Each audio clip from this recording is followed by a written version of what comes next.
आपको लगा मैं प्रे कर रहा हूँ? नहीं, मैं प्रे नहीं कर रहा हूँ। मैं तो जस्ट बोल रहा हूँ, लेकिन मैं देखा कुछ लोगों ने तो आंखें बंद कर दी, नहीं, कभी-कभी मुझे रियली ऐसा लगता है, गॉड टाइम मैंने एक बार हिंदी छंद में मैसेज भी बोला, बट ये रियली गॉड का एक स्वभाव मुझे अच्छा लगता है। कभी-कभी मेरी प्रेयर ऐसा रहता है ना, मैं कभी-कभी ऐसे प्रे करता हूँ, गॉड थैंक यू कि आप जो हो बेस्ट हो, थैंक यू आप हम इंसान जैसे नहीं, थैंक यू गॉड आप थोड़ा भी हेमराज जैसे नहीं हो या फिर इंसान के साथ चिल्ला कर सकते नहीं, बट सीरियसली मैं बोलता हूँ थैंक यू, हम इंसान जैसा नहीं है। इंसान को बहुत जल्दी याद है तेरी गलती, तेरी कमजोरी, तेरे लास्ट वर्ड्स, तूने मुझे क्या बोला था, सब याद है, भूला नहीं। थैंक गॉड आप याद नहीं रखते इन चीज़ों को, राइट? वरना फिर हम तो आपके सामने कभी आ ही नहीं सकते। हजारों गलती आपके सामने है, लेकिन आप सब भुलाकर हमें एक्सेप्ट करते हो। नहीं तो फिर कौन पुलपिट से लीडर बन सकता है? कोई नहीं बन सकता। कौन है जो आप वो बहुत बड़ा अच्छा भजन से था, डेविड खतरनाक वर्ड लिखता है, तेरे पवित्र मंदिर में कौन खड़ा रह पाएगा? कौन परमेश्वर के मंदिर में खड़ा रह पाएगा? कौन है जो सचमुच संडे सभा में परमेश्वर का नाम ले, हाथ उठा के वर्शिप करे, उसके गाना गाए? बट थैंक गॉड कि जैसे आप हो वो एक दूसरे, मुझे अच्छा लगता है गॉड की थैंक यू आप प्रेमी हो, दयालु हो, अनुग्रहकारी हो, सारे वर्ड्स मैंने इमेजिन करते हो उससे बेहतर कोई नहीं है। लेकिन एक वर्ड मुझे पसंद है, आप धीरज रखते हो हमारे, राइट? अगर आज गलती किया, आज ही परमेश्वर सजा दे दिया होता तो, राइट? कई बार लगता है ना हम लोग तो प्रेयर भी करते कभी-कभी कि प्रभु ये आदमी की वजह से मिनिस्ट्री रुक रहा है, इसको ले लो ऊपर। कई बार लोग कुछ जो रियली नेगेटिव होते हैं मिनिस्ट्री के खिलाफ होते हैं, पॉलिटिशियंस। किसी ने तो एक बार एक स्टेटमेंट बोला था, ठीक कैमरा में बोलूँ कि नहीं बोलूँ सोच रहा हूँ, इसलिए खींचा रहा हूँ। किसी ने तो बोला था कि एक पॉलिटिशियन आने के बाद बोला था कि मेरे हिसाब से ये व्यक्ति रहेगा तो दुनिया में चर्च कभी नहीं चलेगा, ये व्यक्ति मर जाए तो अच्छा होगा। मैंने बोला अगर वो मर जाएगा तो दूसरा तैयार हो जाएगा उसके जगह पे, क्योंकि वो आदमी कलीसिया की सत्ताव का शुरुआत नहीं है, सत्ताव तो पौलुस के जमाने से चल रहा है, और जितना तभी होता था अभी तो कुछ भी नहीं है। तो कई बार लोग सोचते, बट फिर मुझे लगता है गॉड आप अच्छे हैं, आपकी अच्छाई के लिए धन्यवाद। कई बार पता नहीं कुछ प्रेयर ऐसे होते ना कि जरूरत नहीं के हिसाब से नहीं कर रहे, रिश्ते की वजह से कर रहे हैं। गॉड कि मैं आपसे बात कर रहा हूँ और आपके बारे में बात कर रहा हूँ, कभी-कभी पसंद होता है, राइट? ओके, सो लेट्स पहले 5 चीजें जो हमने कवर किया, नहीं सॉरी 4 चीजें हमने कवर किया। एक यहोशू के जीवन में हम लोग देखते हैं डिवोशनल लाइफ। आप देख सकते हो कि हमारे आपके लाइफ में पर्सनल डिवोशन लाइफ है क्या? नहीं, मैं आपको एक बात बताना चाहता हूँ, okay? Devotional life, prayer life, missions का विजन और क्या है, अच्छी चीजें, परमेश्वर के जोश, ये सारी चीजों को ना इमोशनली मत लो, इमोशनली में तैयार मत जाओ, राइट? कल को अरे यार अब तो मैं ही करेगा, अब तो मैं भी करेगा, फिर 10 दिन के बाद मैं अपने रियलिटी में आता हूँ, राइट? जितना इन चीजों के लिए रियल होना चाहते हो उतना परमेश्वर के पास जाओ, राइट? आई थिंक जो फायर होता है ना परमेश्वर देता है अपनी, होता है लोगों को प्रेयर प्रार्थना करनी चाहिए, और आपके हृदय में जो बर्डन है लोगों के लिए, वो बर्डन हमारे हृदय में तो, आई थिंक वो बर्डन हमारे हृदय में आएगा तो हम सब, कोई भी मिशनरी बन सकता है, लीडर बन सकता है, राइट? फिर यहोशू कोई भी बन सकता है, मूसा कोई भी बन सकता है। जैसे कि पास्टर कामले अगर मूसा होंगे तो ये यहोशू फिर तो मैं यहोशू का जीवन कभी ना पढ़ा।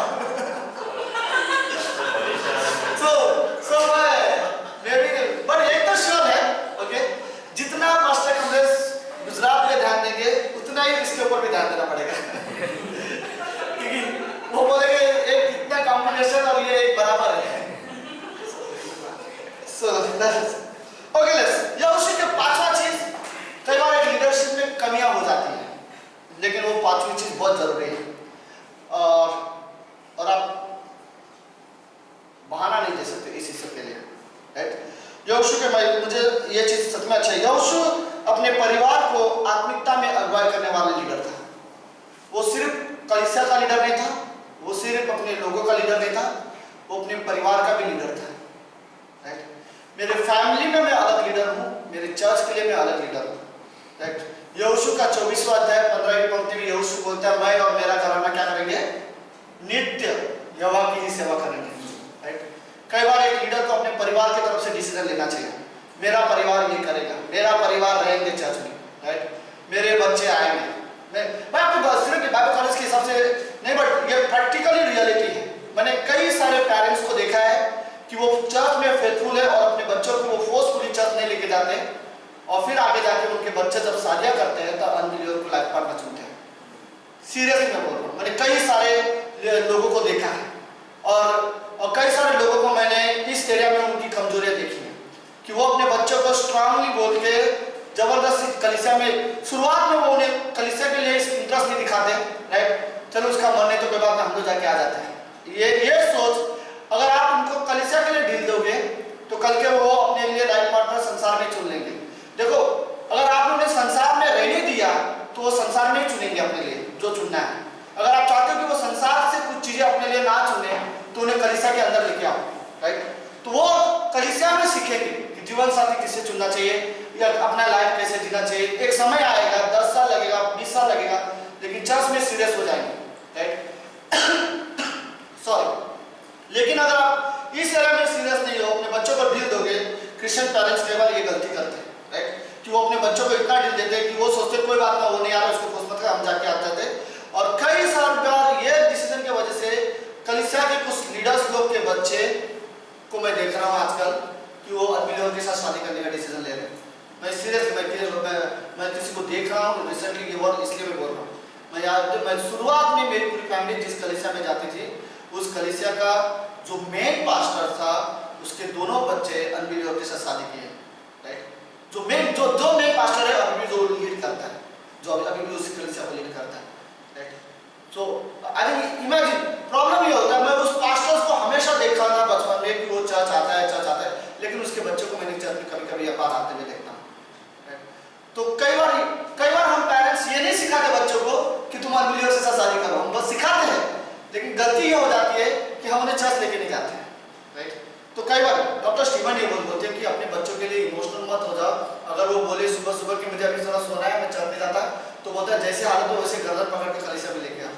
एक मैसेज में वो बोलते हैं उन्हें ऐसे उठाओ और लेके आओ चर्च में, बताओ कि ये जरूरी चीज है। मैं सीरियसली बोलता हूँ, अगर आज मैं ऐसा करूंगा कल वो अपने लिए सही डिसीजन ले पाएगा। राइट, तो यहोशू किसी परिवार को पूछने नहीं गया, बीवी को, बच्चे को पूछने नहीं गया, मैं ऐसे बाहर बोलने जा रहा हूँ पब्लिक को। राइट, कि मैं और मेरा घराना यहोवा के पीछे चलेंगे, यहोवा की सेवा करेंगे, तुम चुन लो तुम्हें किसकी करनी है। राइट, वो किसी ने पूछने नहीं था, उसने अपना डिसीजन बता दिया था, और उसके बाद वो था। और कई बार रियल डेविड अच्छा लीडर था, कोई उसमें बात नहीं है, लेकिन अच्छा पिता नहीं था। सीरियस, उसके बच्चे, एक बच्चे ने दूसरे बच्चे को मारा, उसी का बच्चा उसको जान से मारने की कोशिश कर रहा है, अपने बेटे से भाग रहा है, उसका खुद का बेटा उसे जान से मारने की कोशिश कर रहा है, उसका परिवार बिखरा हुआ था। डेविड एक अच्छा लीडर था, अच्छा चरवाहा था, लेकिन अच्छा पिता नहीं बन पाया। शमूएल इजराइल का पहला नबी, जिसने इजराइल परमेश्वर ने जिसे नबी बनाया के चुना, जब और वो पहला नबी तो नहीं बोल रहे, लेकिन यस, और याजक और नबी भी था। और शमूएल 12 साल की उम्र में परमेश्वर की आवाज सुन रहा है, परमेश्वर ने उसको 12 साल की उम्र में सुना कि तू अगला नबी बनेगा, तू याजक बनेगा, तू मेरी बातें लोगों तक पहुंचाएगा, लोगों की बातें मेरे तक पहुंचाएगा, तू बीच में रहेगा, और वो उसको इम्पोर्टेंस दिया। लेकिन शमूएल की सबसे बड़ी गलती कि उसके बच्चे, जैसे एली के बच्चे के गलत कर रहे थे, सेम गलतियां शमूएल के बच्चे ने भी गलती की थी। राइट, पता है पूरा का पूरा इजराइल के देश के लोग शमूएल के सामने आके क्या खड़ा होकर बोला, इमेजिन करो शमूएल एक पिता है और उसके सामने उसके पूरे देश आके क्या बोल रहे हैं, तेरे बच्चे तेरे रास्ते पे नहीं चल रहे, इसलिए तू हमारे लिए कोई और राजा चुन। राइट, ये वही घटना था जब एली के बच्चे एली के रास्ते पे नहीं थे, तो परमेश्वर ने एली के आगे जनरेशन को नहीं चुना, इसलिए वो शमूएल को चुना। लेकिन वो सेम गलती जो एली याजक के बच्चे लोग ने किया था, वो वही शमूएल याजक के बच्चे ने भी वही गलती की थी। तो मैं कहूँगा वो अच्छा नबी था, अच्छा याजक था, बहुत अच्छा परमेश्वर से प्रेम करता था, लेकिन उसका प्रॉब्लम क्या था, अच्छा पिता नहीं था। राइट, लेकिन यहोशू की क्वालिटी ये थी कि वो अच्छा पिता भी बना। राइट, तो कई बार ये रियली जरूरत है कि परिवार को आत्मिकता में अगुवाई करने वाला लीडर होना चाहिए, खाली कलीसिया कलीसिया कलीसिया नहीं करना चाहिए। मैं आपको सीरियसली बताऊँ, पास्टर काल ने नेपाल का एक बड़ा ये था प्रोग्राम था, मीटिंग कॉन्फ्रेंस होता था जो नॉर्मली होता था। पास्टर काल ने वो पूरा कॉन्फ्रेंस कैंसिल कर दिया, सिर्फ और सिर्फ इसलिए क्योंकि उनको साथ एंड्रू के साथ समय बिताना था। उन दिनों में एंड्रू कुछ चीज़ों की वजह से स्ट्रगल कर रहा था, तो पास्टर काल को लगा कि मेरे बेटे को मेरी ज़रूरत है, उन्होंने वो कैंसिल कर दिया। साल में एक बार कुछ भी हो जाए, साल में एक बार पास्टर काल अपनी बीवी और अपने बच्चों को लेकर मिनिस्ट्री से दूर चले जाते हैं और 10 दिन के लिए, एक हफ्ते के लिए वो अपने, उस दिन वो संडे नहीं आते, वो गोवा चले जाते हैं। ये फिक्स था उनका, जिस दिन वो अपने फैमिली के साथ समय बिताते हैं, वो फ्रेश होते हैं, फिर वापस आते हैं मिनिस्ट्री के लिए। हमेशा याद रखो, मिनिस्ट्री से पहले फैमिली आती है, राइट। कई बार लोग ये सोचते हैं मैं मिनिस्ट्री करता हूँ, मैं पास्टिंग करता हूँ, मुझे चर्च जाना पड़ता है, लोगों के पास जाना पड़ता है, मैं बच्चों पे ध्यान नहीं दे सकता। ये कई बार गलती हो जाती है, लेकिन हमारे कैटेगरीज में कुछ लोगों ने बड़ा इन चीज़ों को बैलेंस रखी है, राइट। पास्टर शामिल को बोलोगे, पास्टर काल मिशन फील्ड में कई जगह अलग अलग जगह जाते थे, तो उनकी वाइफ ने बच्चों को गॉडली बनाया, राइट। कई बार पास्टर उतना ध्यान नहीं दे पाते थे, उनकी वाइफ बच्चों को उतना समय दे पाते थे, राइट। बट ये होना चाहिए कि परिवार में एक लीडर, एक अगुआ, पहले वो अपने परिवार का लीडर बने, फिर वो, और ये रियल पर्सन जो अपने बच्चों, अपने घर को लीड नहीं कर सकता, फिर वो कलीसिया को और मिनिस्ट्री को कैसे लीड करेगा। तो यहोशू की सबसे अच्छी क्वालिटी मुझे ये लगी। ओके, फैमिली के बारे में अगर मैं कुछ कहूँ, ये बहुत टाइम से मैं रियली लाइक मैं सोच रहा हूँ फैमिली के बारे में। मैं कुछ हम कई बार ये सोचते हैं फैमिली में झगड़े और परिवार के कमजोर, क्या बोलते हैं, वीक फैमिली, कमजोर परिवार, समझ गया आपने। ओके, तो हाँ, फैमिली की वीकनेस सबसे पहले क्या, कंपैरिजन, तुलना करना है, ये फैमिली के सबसे बड़े। तो अपना मैरिज लाइफ कभी भी दूसरे के मैरिज लाइफ के साथ कंपेयर मत करो। ओके, सो उनका शादीशुदा जीवन देखो, अपना शादीशुदा जीवन देखो, वो लोग क्या करते हैं, हम लोग क्या करते हैं, नहीं, वो अलग डिजाइन है, वो जैसे वो कर पा रहे वो कर पा रहे, जैसे आप कर पा रहे आप कर रहे, ये जो चीजें हैं वो तुलना नहीं होनी चाहिए। मेरा मैरिज लाइफ मैं दूसरे के मैरिज लाइफ के साथ मैं कभी कंपेयर नहीं करना चाहता, राइट।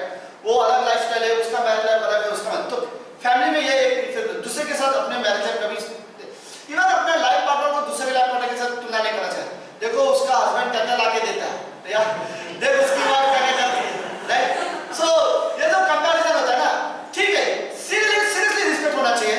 मेरा हस्बैंड मेरे लिए जो कर सकता है वो कर रहा है, उसका हस्बैंड उसके लिए जो कर सकता है वो कर रहा है, मेरी वाइफ मेरे लिए जो कर सकती है, आई थिंक वो शायद मेरे लिए कोई और नहीं कर सकता, राइट। हर एक हस्बैंड ये सोच सकता है कि राइट, वो जो कर सकती है वही कर रही है, वो कोई नहीं कर सकता, right. So I think, but यहाँ पर मैं इवन कोई चीज़ मुझे अपनी वाइफ के बारे में पता नहीं तो मैं सिर्फ जाके बोल सकता हूँ, लेकिन बोलने का तरीका ये होना चाहिए कि ये चीज़ें मत कर, ऐसा नहीं बोल सकता उसकी वाइफ कैसे करते और तुझे कैसे करते, राइट। बट अपने लाइफ पार्टनर की कभी भी दूसरे के साथ कंपैरिजन हमें सीरियसली नहीं करनी चाहिए। इवन ये चीज़ों के बारे में मैं रियली लाइक बहुत बार सोचा था।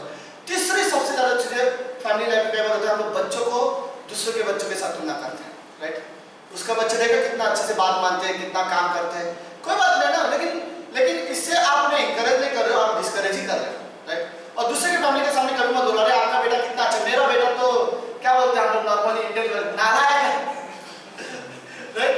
बट लिटरली ऐसे जो चीजें है ना, तो कंपैरिजन इन चीजों में कभी भी कंपैरिजन नहीं करना चाहिए। और लास्ट चीज है, अपना फाइनेंशियल और उनका फाइनेंशियल के साथ, दूसरे के फाइनेंशियल के साथ कभी कंपेयर मत करो, राइट। ये चीजें कि कई बार होता है ना, वो कितना कमाता है, उसका हस्बैंड कितना कमाता है, उसकी, फिर हम लोग कई बार बोलते हैं उसकी तो पत्नी भी कमाती है इसलिए वो कर पाता है, मैं अकेला करता हूँ, बोलते हैं। ऐसे कंपैरिजन हमारे लाइफ में सीरियसली नहीं होनी चाहिए। आप इनडायरेक्टली एक दूसरे की कमियां बता रहे हैं, तो एक दूसरे की कमियां आपको डायरेक्टली बता नहीं सकते कि तू ये नहीं कर सकता, तू वो नहीं कर सकती, वगैरह वगैरह। तो हम ऐसा नहीं बोलना चाहते, तो हम लोग क्या बोलते हैं, वो क्या करती है देखो, वो क्या कर रहा है देखो, वो दिखाता है, राइट। तो कई बार तो फैमिली लाइफ को रियली स्ट्रांगली करना चाहिए, एक फैमिली लीडर हो। ओके, तो यहोशू की एक अच्छी खासियत थी, वो अपने परिवार में भी एक अच्छा लीडर था, राइट। अपने परिवार को आत्मिकता में अगुवाई करता था। मैं और मेरा घराना यहोवा की सेवा करेंगे, तुम लोग सोच लो तुम्हें जिसकी सेवा करेंगे। और सबसे अच्छी बात तो ये थी, सारे लोगों ने एक साथ आंसर दिया, हम भी यहोवा की ही सेवा करेंगे, राइट। सारे लोगों ने एक साथ आंसर दिया था कि हम सब भी यहोवा की ही सेवा करेंगे। तो ये चीज़, तो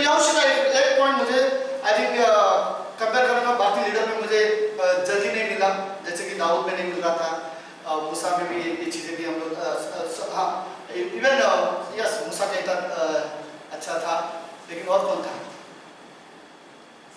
फैमिली में वीकनेस, जिससे समीर के बारे में हमने बात की, राइट, उसका भी फैमिली। सुलेमान घर सबसे अच्छा बड़ा था, लेकिन फैमिली में उसके भी प्रॉब्लम थे, लेकिन योशु का एक अच्छा था कि वो फैमिली में भी अच्छा लीडर था। ओके, छठवीं चीज, ओके, योशु की सबसे अच्छी बात वो ये थी, वो हार नहीं मानता था। तो योशु के मने में भी शायद ये कहानी आप लोगों को बताया है, राइट। सो योशु का जो रियली अच्छा था कि वो कभी हार मानने वाला लीडर नहीं था। परमेश्वर ने बोला है तो लेट्स करते हैं, राइट।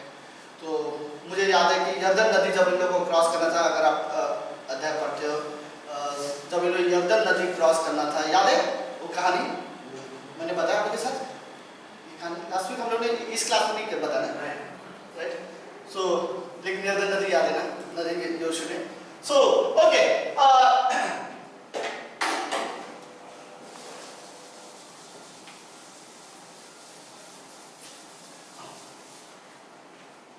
ओके, सो मूसा, मैंने जैसे कहा कि मूसा को यहाँ पर परमेश्वर ने ये कर दिया था। मूसा बोला कि अब इससे आगे तो नहीं जाएगा, वहाँ पे वो उसकी मृत्यु हो जाती है। आज वो कहानी व्यवस्था में भी है, मैं अभी वो नहीं करना चाहता। फिर इसके आगे उनको सिर्फ एक यरदन नदी ही था जो क्रॉस करना था, और उसके बाद उनके सामने एक वादे का देश था, राइट। और ये मूसा यहाँ पर मारा, योशु को यहाँ से लीड करना है 20 लाख लोगों को, खाली क्या करना है, एक नदी क्रॉस करनी, एकदम सिंपल नदी थी जो यरदन नदी वालों को क्रॉस करनी थी।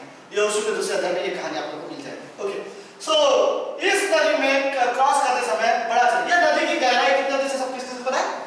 हार्डली 4 से 5 फीट, उससे ज्यादा नहीं था, 3-4 फीट का गहराई होती थी। हमारे चर्च के पास्टर लोग जब इजराइल गए थे यरदन नदी में, उन लोगों ने बैप्टिज्म लिया था, कई सारे लोगों ने, पास्टर ने कई सारे लोगों को बैप्टिज्म दिया वहां पर, और मतलब जिन्होंने लिया था 10 यरदन नदी में बैप्टिज्म, इसलिए 10 ने लिया, ऑलरेडी वो बैप्टिज्म लिए हुए थे, लेकिन 10 पता नहीं यरदन नदी में लेना था तो उन्होंने लिया, पास्टर ने दिया, मतलब एक अच्छा था। इजराइल देश गए थे तो हमारे टीम, तो सबके यही नदी पार थी, तो यरदन नदी क्रॉस करना इनके लिए कोई बड़ी बात नहीं थी, बड़ा आसान यरदन नदी पार करना था।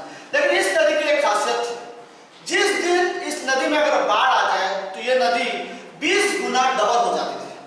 अभी इमेजिन करो 4 फुट का है तो 20 गुना डबल करेगा तो कितना हो जाएगा? कोई है सूरज? Maths 200 feet. ओके, अब इमेजिन करो एक आदमी क्या बोलते हैं 4 फुट 5 फुट गहराई, सडनली 20 गुना डबल 200 फीट गहरा हो जाता है। 200 फीट बोलेगा तो ऐसे 3 बिल्डिंग चले जाएंगे, राइट? हाँ, 10 फीट का तो पहला माना होता है, राइट? ओके, तो चलो इतना एक्यूरेट इमेजिन मत करो, ओके, लेकिन इमेजिन करो, और उसकी जो फोर्स थी वो बहुत ज्यादा होती थी। तो उस समय में परमेश्वर ने उन्हें बोला कि लेट्स यरदन नदी क्रॉस करो, और ऐसे समय में सबसे आसान क्या है सोचना, बाढ़ को शांत होने तो फिर हम लोग जाते हैं, राइट? सबसे सिंपल आंसर। लेकिन यहोशू का कहना यह है कि परमेश्वर ने हमें आज यरदन नदी क्रॉस करने बोला है तो हम आज करेंगे। और दूसरी बात, ऐसी क्या कारण था परमेश्वर ने उनको उसी दिन यरदन नदी पार करने बोला जिस दिन यरदन नदी बाढ़ में आए? कई बार परमेश्वर ये विश्वासी को चाहते हैं कि जीवन की कठिनाई में ही तुम कदम उठाओ परमेश्वर के लिए, राइट? कठिन अपने जीवन में जब तुम्हारे जीवन में जब रियली कठिनाई हो या परेशानी हो, उस समय भी परमेश्वर के लिए डिसीजन लेना सीखो। तो यहोशू का ये था कि यह नदी जो 4 फुट की थी, बाढ़ आने की वजह से 20 गुना डबल हो चुकी है, और इस नदी को जब क्रॉस करना था तो यहोशू ने पता क्या किया? वाचा का संदूक सबको पता है, राइट? महायाजकों को बोला कि वाचा का संदूक उठाओ और सबसे पहले नदी के किनारे में घुटने भर के पानी में जाओ और खड़े हो जाओ। तो ये लोग ने क्या किया? वो लोग ने वो वाचा का संदूक उठाया, महायाजक ने, और नदी के बीच में जाके खड़े हो गए। जैसे नदी के बीच में वाचा का संदूक लेके खड़े हो गए तो नदी क्या हो गया? 2 हिस्से में बढ़ गई, और फिर उन्होंने आसानी से यरदन नदी पार कर ली। तो इस कहानी में मुझे जो अच्छा लगता है वो ये कि अगर आपको ये लड़ा बोलते ना, क्या बोलते हैं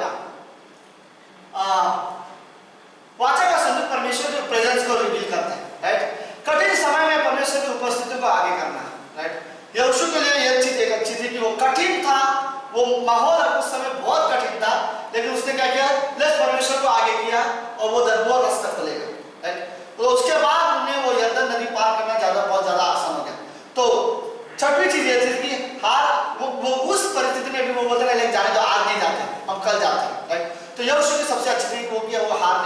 मानने वाला व्यक्ति था।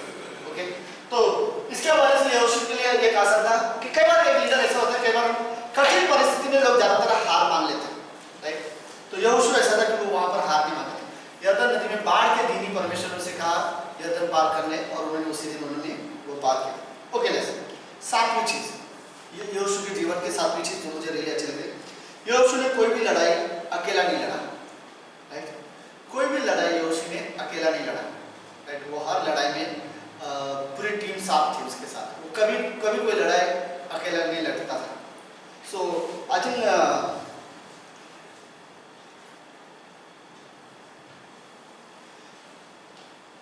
हम लोग एक वर्ड बोलते हैं इंग्लिश में, नॉर्मली ज़्यादा अच्छा लगता है, लोन रेंजर और इंजर्ड वॉरियर, क्या बोलते हैं?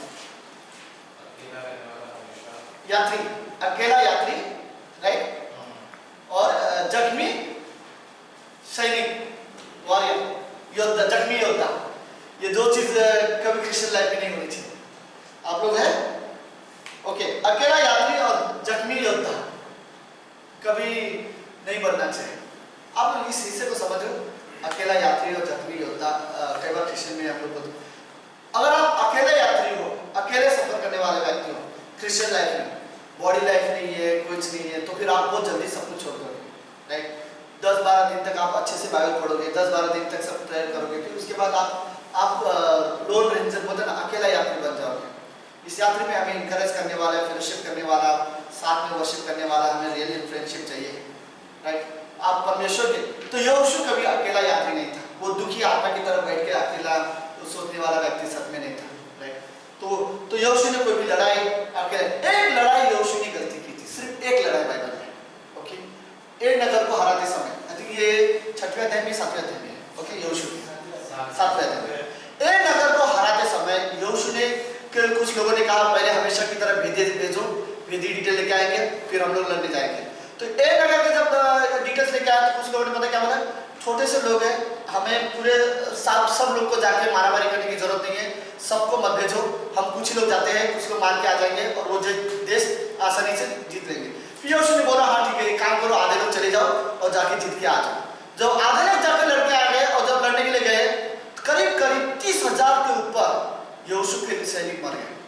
30,000 से करीब, आई थिंक नंबर है, आप लोग देख सकते हो। तो करीब उतने लोग मर गए, और जब और कुछ लोग वहां से मार खाते भागते हुए वापस आए, और यहोशू को ये खबर मिली, और यहोशू भी जाके परमेश्वर के सामने रो रहे हैं, कैसा क्यों हो रहा है, राइट। तो उसकी 2 गलती थी, नंबर 1 आकान का पाप, राइट, कि उसकी गलती की वजह से, और नंबर 2 तू आधे टीम को भेज रहा है, राइट। तुझे हर लड़ाई में पूरी टीम भेजनी, चाहे सामने ज्यादा लोग हो चाहे कम लोग हो। तो यहोशू ने यहीं पर एक गलती की थी कि वो उसने थोड़े टीम को भेजा था, उसको लगा कि कर लेंगे, राइट, हम लोग। तो देखो, थोड़े लोग जाके कर लेंगे तो ये भी सोचना भी ऐसा है जैसे कि हम लोग कर लेंगे, या ज्यादा लोग, इनडायरेक्टली से परमेश्वर का भरोसा रखना ज्यादा जरूरत है, परमेश्वर के आगे का ज्यादा मायने रखना चाहिए था। ओके, तो यहाँ पर एक था, लेकिन वो अकेला यात्री कभी नहीं बना, उस सफर में वो हमेशा था, टीम के साथ था, लीडर्स के साथ था, और हमेशा वो परमेश्वर के साथ था।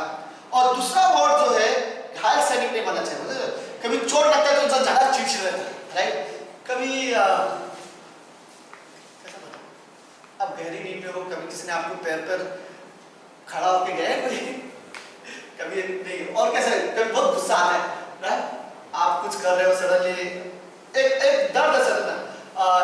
पास्टर शाला ने अच्छे एग्जांपल दिया था, राइट। एक आदमी पास्टर शाला के घर पे, पता नहीं सर उन्होंने थे, एक आदमी के घर पे सब्जी काटा था, उन्हें कट गई, और फिर उसी समय दरवाजा किसी ने बजा दिया, वो जा रहा है दरवाजा खोलने, और पूरा घर में लहू बन रहा है, दरवाजा खोले, उनका एक दोस्त आया, फिर दोस्त आके अंदर बैठे, दोनों आपस में बात कर रहे थे। तो उन्होंने 2 मिनट बोला, फिर उन्होंने जाके अपने पट्टी बांध ली, और उन्होंने पूरा रूम साफ कर दिया, फिर दोस्त के साथ बैठ के बात कर रहे। जब दोनों बात कर रहे तो बात कुछ नहीं था, थोड़ा सा कटा था, साफ लहू निकला था, सब साफ हो गया, और नॉर्मली बैठे थे। लेकिन जब बात कर रहे थे, बीच बीच में चालू था, राइट, बीच बीच में झंझन दर्द हो रहा था, और उस बीच बीच के दर्द की वजह से बहुत सारी चीजें मिस हो जाती हैं। कई बार कुछ थॉट्स ऐसे हमारे अंदर रहते हैं, राइट, जिससे लेकर हम परमेश्वर के सामने जाते हैं, और वो थॉट्स हमें मैसेज के बीच में, कलीसिया के बीच में, वर्शिप के बीच में डिस्टर्ब करते हैं। आप सडनली आंखें बंद करते हो, हाथ उठाते हो, वर्शिप करते हो, सडनली कुछ ख्याल आ जाता है कि आप भूल जाते हो, फिर वर्शिप छोड़कर आप उसी ख्याल में चले जाते हो।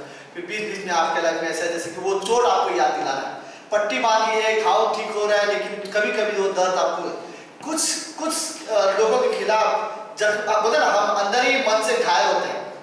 मुझे इस व्यक्ति ने क्या बोला था, मुझसे कभी माफ नहीं करूंगा, मुझसे कभी बात नहीं करूंगा।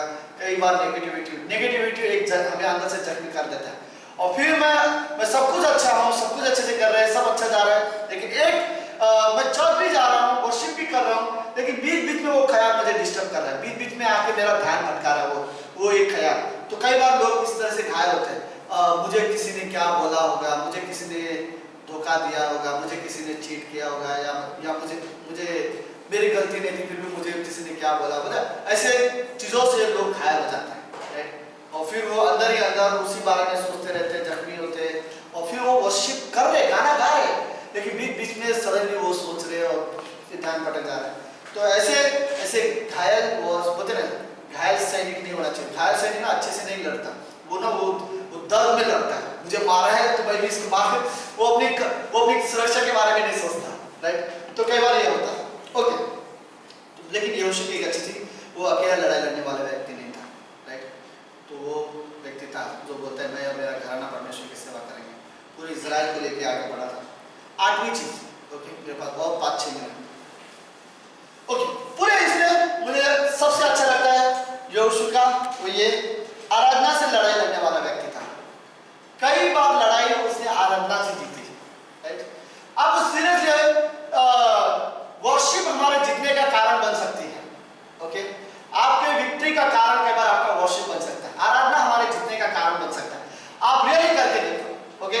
आप बहुत डिस्टर्ब हो, बहुत परेशान हो, सब कुछ छोड़ गाना गाओ, राइट।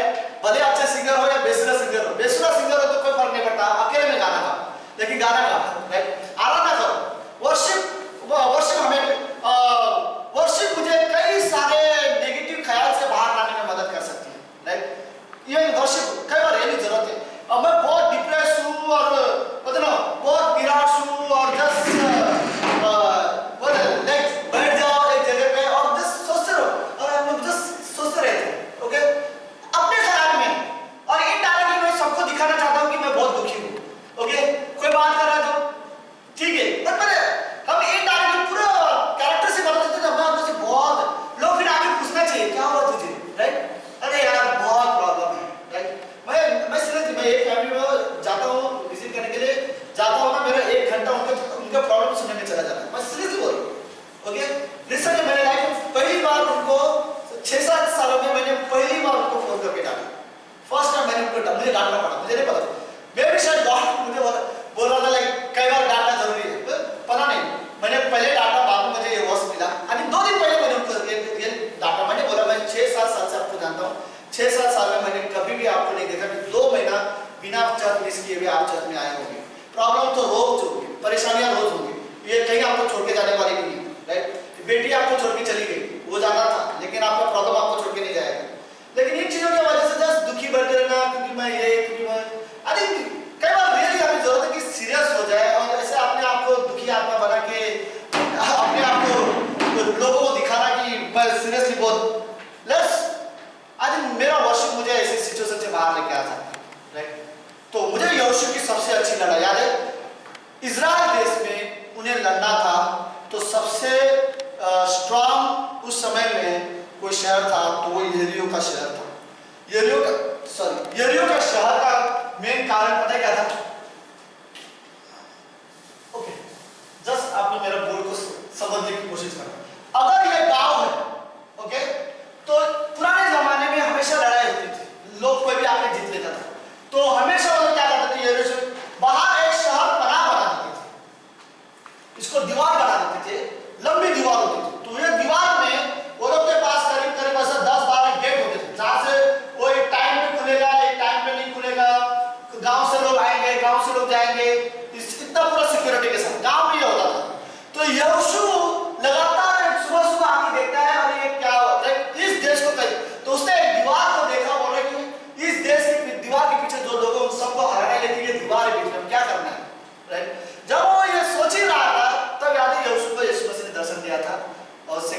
पूछा तू तलवार निकाल के तू मेरी ओर से हमारी ओर से है या दुश्मन की ओर से है? तो उसी बोला मैं सेनाओं के यहोवा की ओर से, राइट, ना तेरी ओर से ना उसके।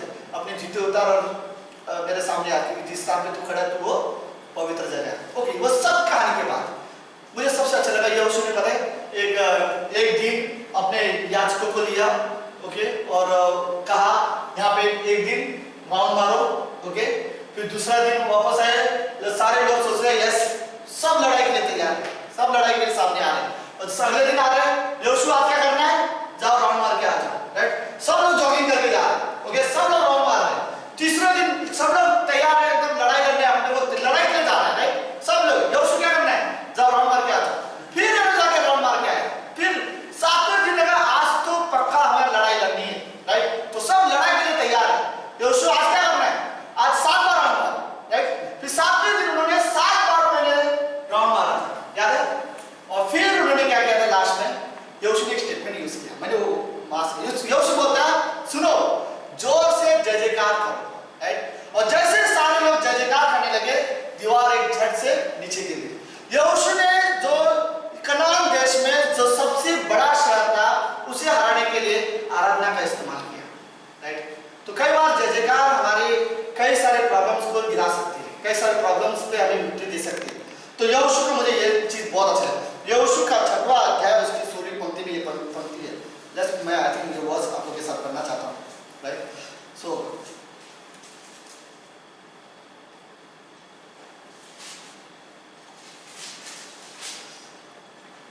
ओके, हम ये बोल सकते हैं वो लोग 7 से 8 एकड़ जमीन रहेगा वो लोग का, जितना ये शहर ज्यादा लंबा तो नहीं रहेगा। आप इमेजिन कर सकते हो एक ही दिन में वो लोग 7 राउंड मार सकते हैं, मतलब बड़ा देश इंडिया का जितना तो महाराष्ट्र जितना भी नहीं रहेगा, राइट।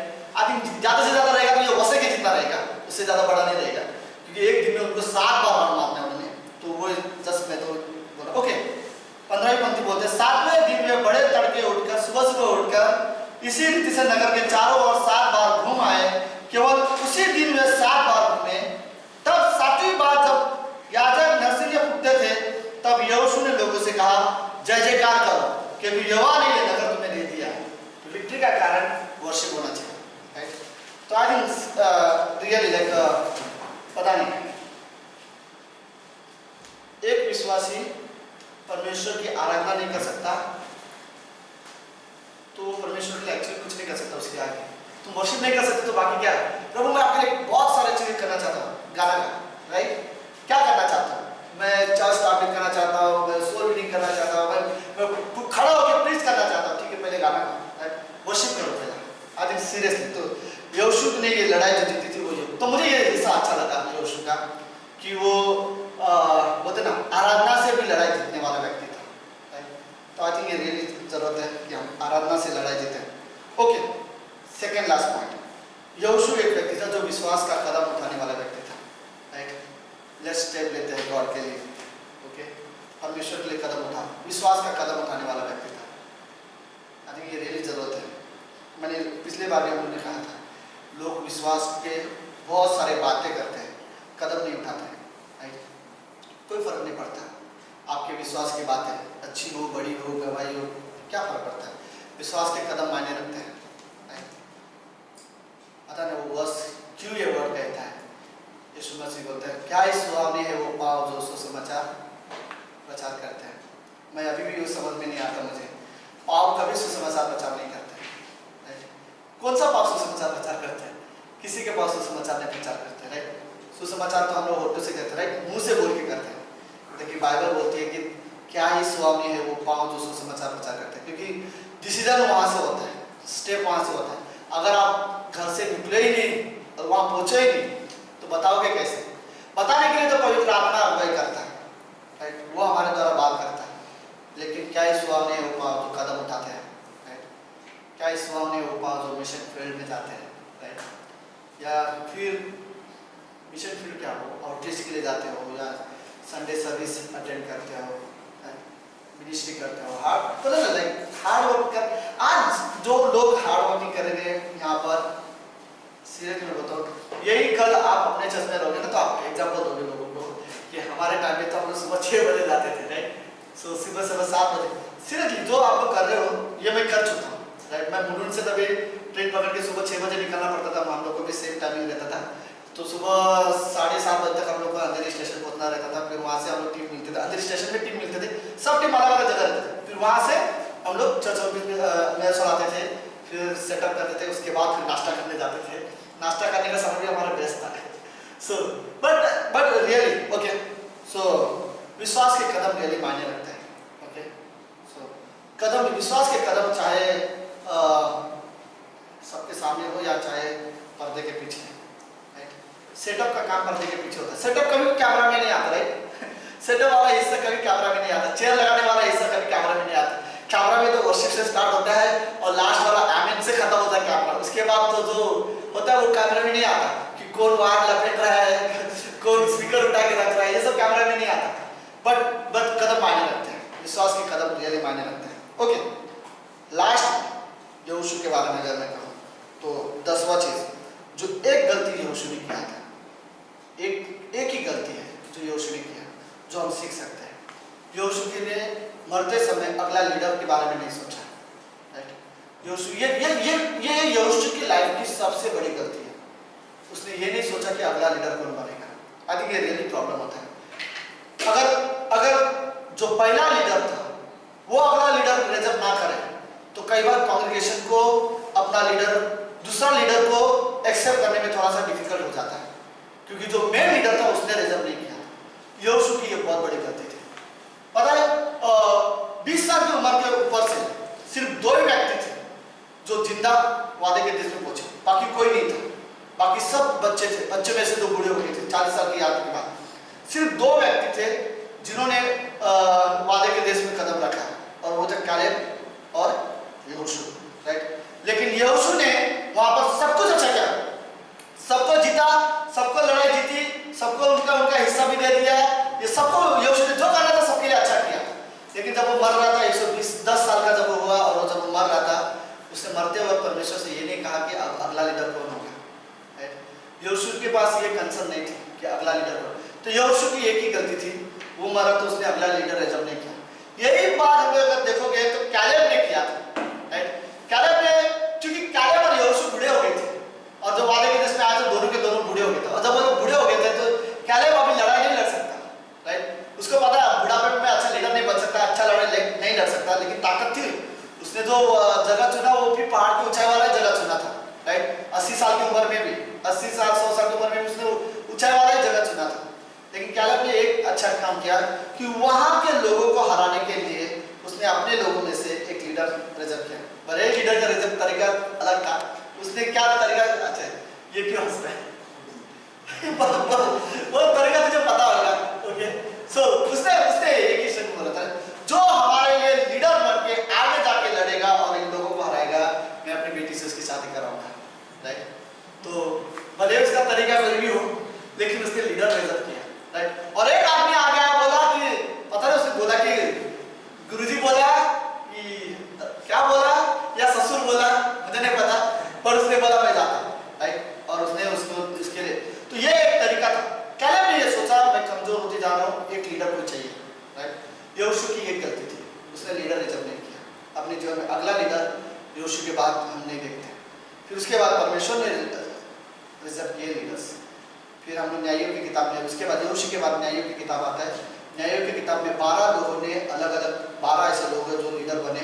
उनमें से एक लेडी है दबोरा करके, और 12 लोगों ने करीब 300 साल के गैप में, ओके वो क्लास ही अलग है, वो क्लास में नहीं पढ़ा था।